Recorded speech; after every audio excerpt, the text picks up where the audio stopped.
Rebekah Vardy is spending some of her I'm a Celebrity appearance fee on a new rack after revealing she is planning a second boob job in January.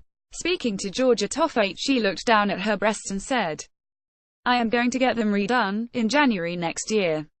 Amazing. Toff then said, "A fresh set of tits for 2018. What a treat. Lovely. You could get a new nunny whilst you are at it. They are all the rage." Rebekah replied, "I think my nunny is okay, even though I have had 4 kids. That's the headlines tomorrow. Ha ha." Toff then added, Rebekah Vardy opts not to go for the designer vagina, but actually prefers to get herself a new rack for 2018. Interviewed in August 2016, Rebekah was asked if she had Botox. "Loads," she replied. "And I've had a boob job, too. I can't bear it when women lie about this stuff. I go in the sun and I've hardly got any wrinkles. It's not nature, it's Botox." A source close to Rebekah, 35, said the boob job was planned following the birth of her 4th child, Findlay, in January of this year. She posed naked shortly before giving birth and admitted she wanted Jamie to have a vasectomy after the birth. At the time, Rebekah said, "Jamie and I know this will be our last baby, and it suddenly hit me that after the birth, I will never be pregnant again. Pregnancy does amazing things. I'm Mediterranean and my body wants to be curvy. At one point in the first few months, my bum seemed to be growing faster than my bump." On Sunday, it was claimed that Rebekah seduced a married neighbor by cleaning her windows in a short skirt. Ex-footballer John Kerry says he fell for the then single star when his wife was pregnant with his 2nd child.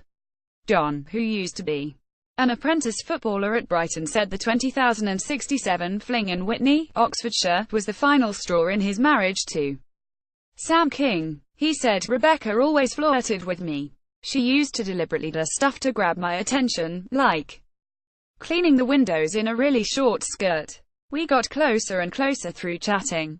Then we went to a neighbor's Christmas do and my wife never went. I came back to Becky's for a coffee and it went from there. We had a little kiss that night.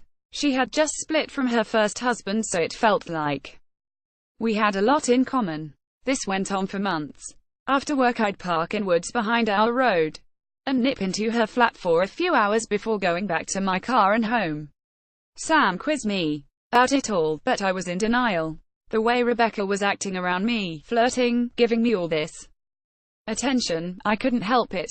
No man could. A spokesman for Rebekah said, "It's impossible for anyone to comment on this on Becky's behalf as she is uncontactable in Australia. But if she was living alone at the time and he claims his marriage was over, then we can't really see any point in the couple even talking about it." Toffolo said the only thing that could put her in a bad mood in camp would be rats. She said, "The only thing I could think of that would put me in an awful mood is waking up and a rat or something similar being on my head. That would put me in a bad mood. But hey, not much does." Asked what she would do if she could leave camp for an hour, she added, "I would take Stanley.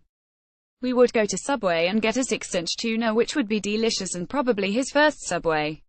Then I would find my grandparents and my mum and my dad and give them the biggest kiss and cuddle and then come back here. I have found it as easy as it can be in here.